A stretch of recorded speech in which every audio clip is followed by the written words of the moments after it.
en el privilegio que hemos tenido de que Dios nos haya mirado, de que Dios se haya fijado en nosotros. Esta parte es importante porque si usted analiza, hay personas que han triunfado porque alguien se ha fijado en ellos. Pero más que alguien se haya fijado en ellos, ha sido también la oportunidad de Dios para aquellas personas en los que Dios se haya fijado. El que una persona en esta tierra se fije en nosotros para sacarnos adelante y brindarnos la ayuda necesaria, eso es importante, pero no lo es todo en la vida. Lo más importante es que Dios se fije en nosotros, porque cualquiera se puede fijar en nosotros para una ayuda y que esa ayuda tal vez nos pueda servir para toda la vida, pero no para la vida eterna. Por eso es que cuando Dios se fija para ayudarnos en las cosas de la vida, pero para ayudarnos hasta llevarnos a la vida eterna, esta parte es la que me quiero referir. La carta a los Efesios fue escrita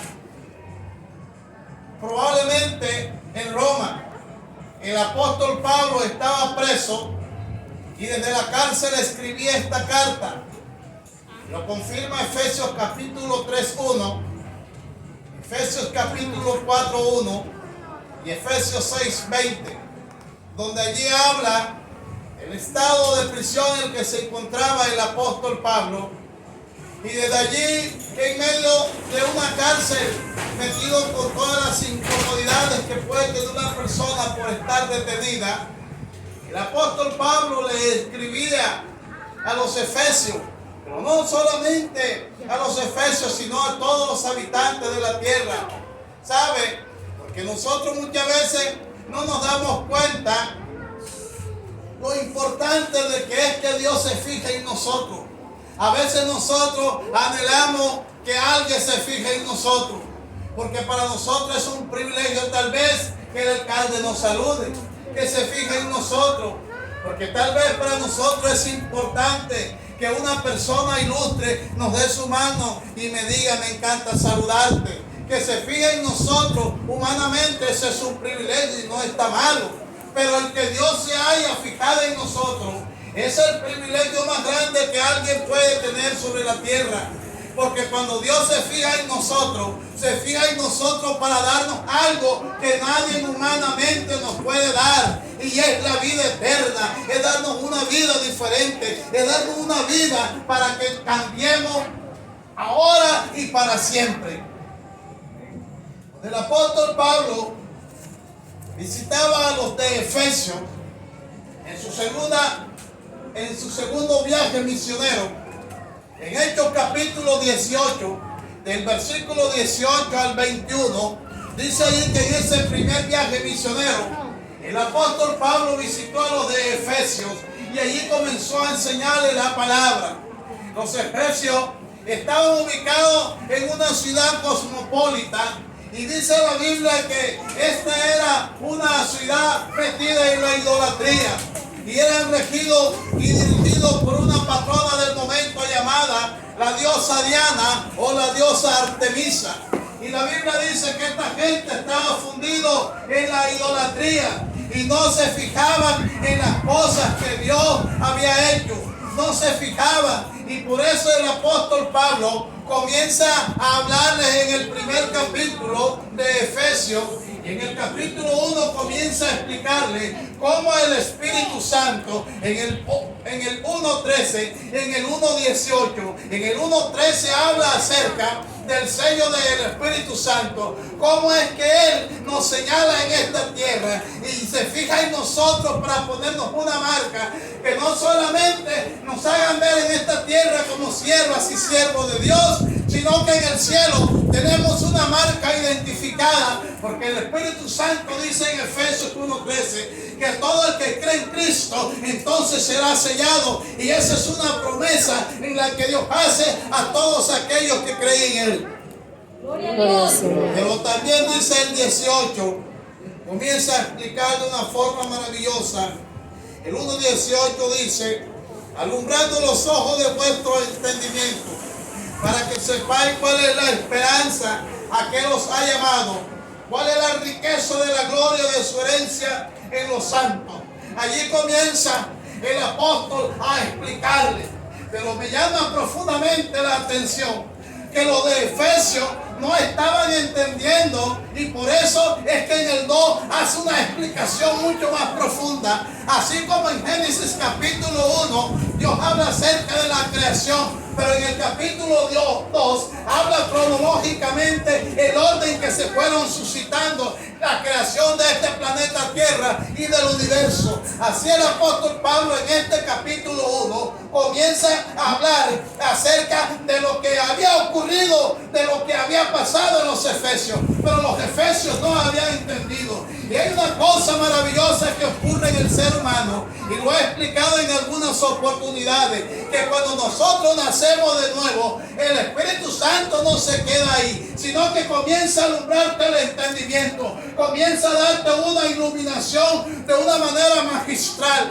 te comienza a dar una luminosidad en la palabra. Por eso es que cuando una persona nace de nuevo, se le facilita entender las escrituras, comienza a entender la palabra y comienza a darse cuenta lo que allí Dios le está mostrando. Por eso dice que va alumbrando los ojos de vuestro entendimiento, es decir, tu cerebro entra, por así decirlo, en una visión ilustre, donde comienza a entender de una manera sabia lo que Dios va a hacer, lo que Dios está haciendo y lo que te espera.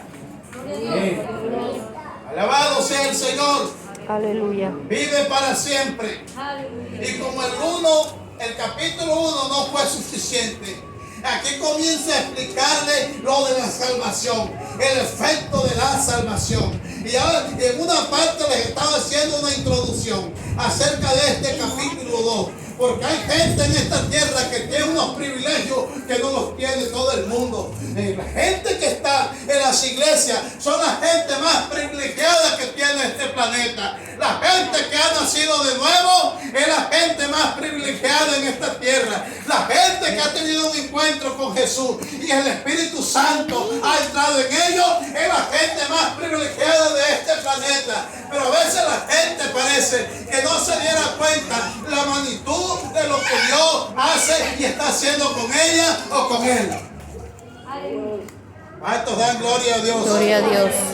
Este capítulo 2 comienza a hablar de la gracia del Señor.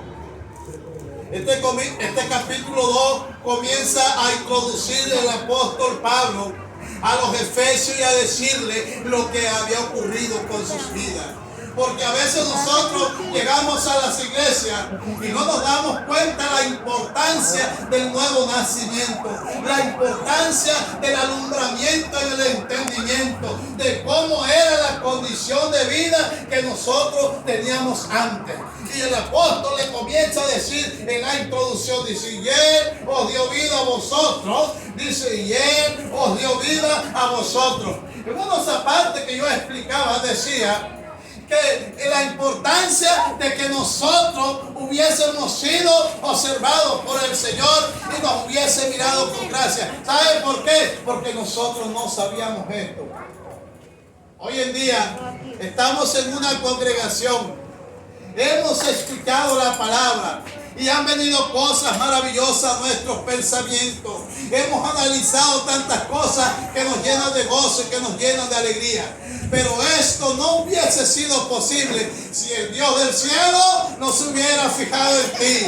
Si el Dios del cielo no se hubiese fijado en mí. Por eso dice, Él os dio vida. Porque sabe, todas las personas sin Cristo Jesús están muertos. Todas las personas que no conocen al el Señor están muertos en sus delitos y pecados, dice la Biblia. No hay esperanza alguna para el que está muerto. Y digo que no hay esperanza porque no es la misma persona la que puede tener esa capacidad y ese alcance. Es Dios el que te mira a ti, el que te mira a ti, el que te mira a ti y dice, ahí está. Y llega y lo llama a uno y le dice, quiero que ahora esté en las cuadrillas, esté ahora en mi ejército, esté como una persona que quiero que haga parte de mi ejército. Ahora yo quiero que hagas parte de esa iglesia amada en la cual va a estar conmigo. Y esa es una cualidad que debe pasar sobre todo entendimiento. Por eso es que una persona, cuando el Señor lo llama, debe sentirse más que privilegiado, porque la Biblia dice que todas las cosas de este mundo pasarán, pero el que hace la voluntad de Dios, dice,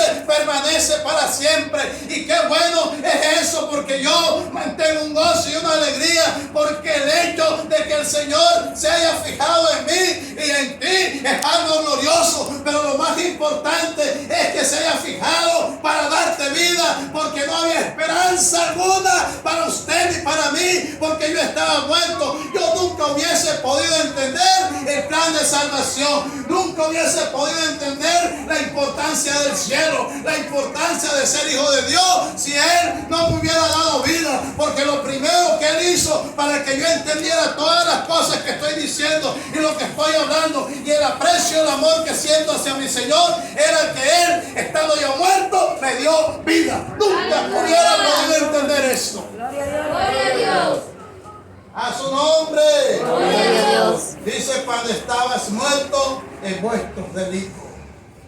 Impresionante, dice, cuando estabas muerto en vuestros delitos. ¿Sabe? Cuando el pecado se introdujo en la tierra, fue el más grave daño que sufrió la raza humana. Cuando el pecado se introdujo en los seres humanos. ¿Sabe por qué? Porque el pecado destruyó todo. Cuando el hombre está en estado de inocencia, el hombre no sabe lo que es el odio, la mujer no sabe lo que es el rencor. Por eso, si al caribeño le bajamos los pantalones y se queda así, él no va a ser así ni va a ser así, porque él está en estado de inocencia. A él no le da pena. En él no hay rencor, en él no hay odio. Pero cuando comienza a entrar en conciencia, va a sentir pena. Comienza a entrar en el rencor. Y por eso es que dice, cuando vosotros estabas muertos en vuestros delitos. Porque ahí inmediatamente el pecado toma a la persona. Y la persona no entiende lo que es ese delito. La persona no comprende en qué es que está muerto. La persona no entiende por qué es que no puede tener comunión con Dios. Él no entiende nada de eso, porque el pecado le ha puesto un enceguecimiento, le ha puesto una venda y él no puede comprender, porque el pecado toma todas tus emociones, toma toda tu vida, de manera que tú no puedes reaccionar, que tú no puedes comprender, porque el pecado de lo que se encarga es enceguecerte totalmente y un 100%, aunque tú seas un intelectual, una persona insigne socialmente, pero delante de Dios no existe, porque el hombre está en pecado, la mujer está en pecado. Hay una barrera que no puede ni se permite que esa persona tenga comunión con Dios. Por eso el daño más grande que ha hecho Satanás sobre la raza humana es cegarlo, porque el entendimiento le hace ver en su entendimiento cegado que él está bien delante de Dios y que cuando él habla Dios lo escucha. Pero la Biblia dice, sabemos que Dios no oye a los pecadores, dice claramente la Biblia. Sabemos que Dios no oye a los pecadores. Dice, si alguno hace la voluntad de Él, a ese oye. Entonces nos podemos dar cuenta que cuando Él nos dio vida, inmediatamente se rompió el pecado. Esa pared que nos separaba con el cielo, que no nos permitía comunicarnos con el Señor. Ahora hay un puente que se llama Cristo Jesús, que por su sangre y por la muerte en la cruz del Calvario, vamos directo a la presencia del Padre y podemos hablar con Él y podemos decirle: aquí estoy, Padre amado, te ruego en el nombre de Jesús. Mire la importancia de lo que es Dios, arrasar el pecado, lo importante de lo que es Dios, quita el pecado. Mire tan hermoso que es esto, pero cuando nosotros estamos enseguecidos no podemos entender esta grandeza hasta que en nosotros no se ha arrancado el pecado y el delito que tenemos en nuestras vidas. Gloria a Dios, aleluya. A su nombre sea la gloria. Santo es el El Señor. apóstol Pablo, explicándole a los efesios, le decía más: en los cuales anduviste, dice, en los cuales anduviste en otros tiempos, siguiendo las corrientes de este mundo, conforme al príncipe de la potestad del aire, el espíritu que ahora opera en los hijos de desobediencia. Esta sociedad que hoy tenemos es una sociedad que obedece a Satanás en todos sus designios y lo obedece cerradamente. Pero hay un principado para cada ocasión que se mueve en los aires. Y este principado, dice la Biblia, hace que la gente desobedezca a Dios. Porque esos principados que se mueven en los aires, dicen la potestad de los aires, es decir, ellos tienen autoridad. Y ellos pueden hacer chocar un avión en los aires. Ellos pueden producir accidentes aparatosos, porque estos principados tienen un poder impresionante. Y todas las personas que están en este mundo, que no han recibido a Jesucristo como su único y suficiente Salvador, están bajo las potestades de Satanás. Y Satanás va a hacer con sus vidas lo que a él le plazca. Satanás va a hacer con ellos y con sus cuerpos lo que les plazca. Por eso es que la Biblia dice que el mundo entero está bajo el maligno. Primero de Juan 5:19. Por eso es que las potestades de los aires, ellos andan desde allá arriba y ellos manejan 12,000 espíritus. Estos 12,000 espíritus que manejan estos principados le dan orden a los demonios que hay en la tierra, para que ellos en esta tierra tomen control. A su vez hay un orden jerárquico donde desde allá arriba le dan orden a los gobernadores de la tierra. Los gobernadores de la tierra van tomando control en ciudad, van tomando control en los barrios, van tomando controles en cada una de las veredas. Y estos gobernadores tienen una hueste de maldad, que son los espíritus de más bajo nivel, que comienzan a meterse en cada una de las cosas. Y las potestades de los aires, los gobernadores y las huestes de maldad hacen un trabajo de amarramiento a la gente, de manera que la gente camina bajo las potestades de los aires, donde los principados tienen el control. Y la iglesia es la única que puede hacer que algo ocurra en la tierra, porque la Biblia dice que el Señor nos dio autoridad a nosotros para que en su nombre echemos fuera demonios. Y qué triste que la iglesia de hoy ha perdido la autoridad, ha perdido el poder, porque se ha vuelto ineficaz e ineficiente. La iglesia de hoy ha perdido el poder porque es una iglesia que no ayuda, una iglesia que no ora, una iglesia que ama el marcionismo, que ama el mundo, ama el sentimentalismo, y ha perdido el derecho y la autoridad que Dios desde el cielo le ha dado, porque se han descuidado y han vivido un evangelio mundano, impío, apartado de toda realidad de Dios. Y por eso Dios ya no los usa, porque el Espíritu Santo no está en ellos, porque el Espíritu Santo ya no ministra en sus vidas, sino un espíritu de engaño y de luz que hace que las cosas se vean como si fueran, pero no son, porque están bajo la potestad del maligno. A su nombre. Gloria a Dios. Por eso el apóstol Pablo les decía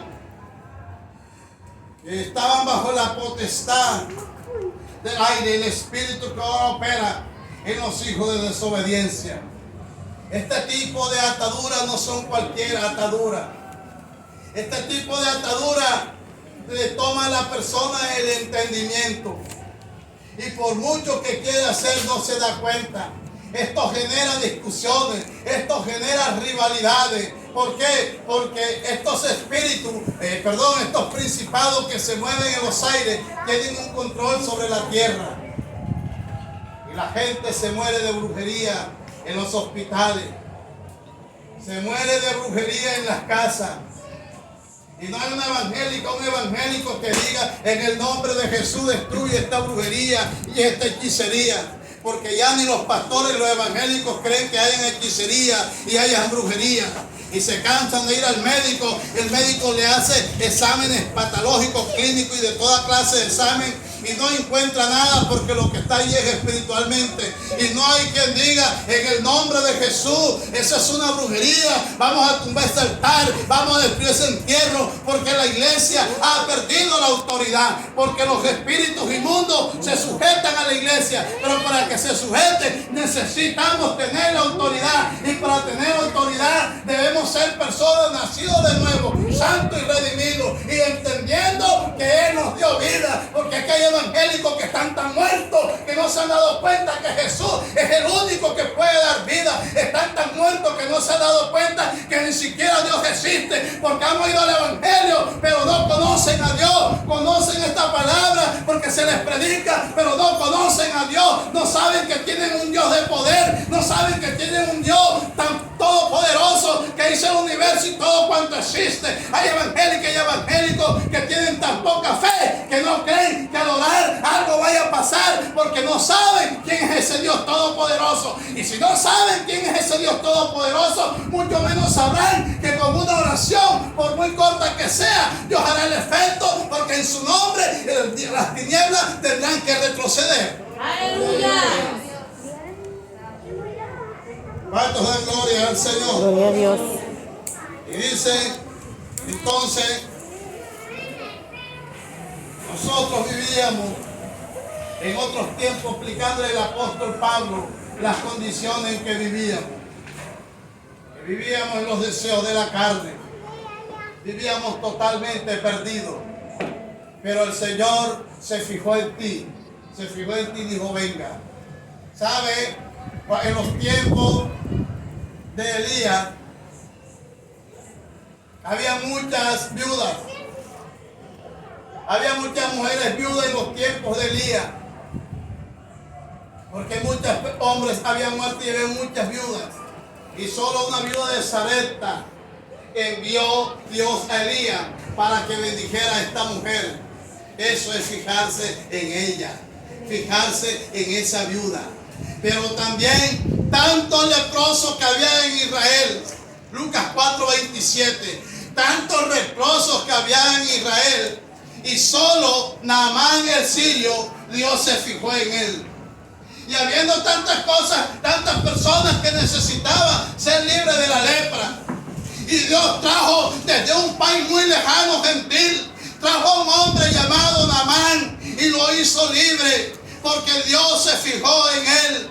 ¿Sabe? Cuando Dios se fija en uno, Dios se fija en uno para cambiarlo. Por eso es que cuando uno está en estos escuadrones del ejército de Jehová Dios, uno tiene que sentirse privilegiado y agradecido por muchas cosas que ocurran en tu vida, por muchos desazones, por muchas cosas que pasen. Debes de entender y tener bien claro que es un privilegio que Dios se haya fijado en ti, porque cuántas personas hay en el infierno ahora en los que Dios nunca se fijó estando en vida, que aunque eran personas importantes, eran personas insignes, murieron sin Cristo, murieron sin fe y murieron sin esperanza. Y de pronto tú no tengas muchas cosas en esta tierra, pero tienes la cualidad más importante que ningún ser humano haya podido tener, y es que Jesucristo, el Hijo de Dios, se haya fijado en ti y te haya amado y te ha dicho, yo quiero que estés conmigo, yo quiero que un día en la boda del Cordero estés allí para celebrar esa gran cena. Usted sabe lo importante que es eso. Por eso es que una persona que ame y conozca a Dios, le debe doler pecar, le debe doler fallarle a Dios, porque Él nos dio vida cuando nosotros ni siquiera podíamos tener el entendimiento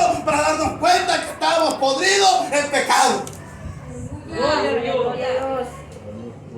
Por eso la Biblia dice en el 5, aún estando nosotros muertos en pecado, nos dio vida juntamente con Cristo. Por gracia soy salvo. Por gracia soy salvo. Por gracia. Eso de que el Señor se haya fijado en ti y se haya fijado en mí Esa es una gracia especial, una gracia exclusiva. Usted sabe las miles y miles y miles de personas que no se han salvado, cantidades. Y usted ha tenido el privilegio de entrar en este año 2021 con el reconocimiento de Dios. Por eso, si usted no ha entendido, procure por entender que Él nos dio vida cuando nosotros ni siquiera teníamos la facultad de entender que merecíamos tener vida. Porque nosotros creemos que esta vida es suficiente. Y esta vida suficiente no es material. La verdadera vida está después que partimos con el Señor. Esa es la verdadera vida. Y esa es la verdadera vida que tiene el valor por haberse fijado Cristo en ti y en mí. Un día estaremos con Él. Pero todo eso se basó en que un día en esta tierra se fijó en ti y se fijó en mí. Amén. Pongámonos en pie. Gloria al Señor.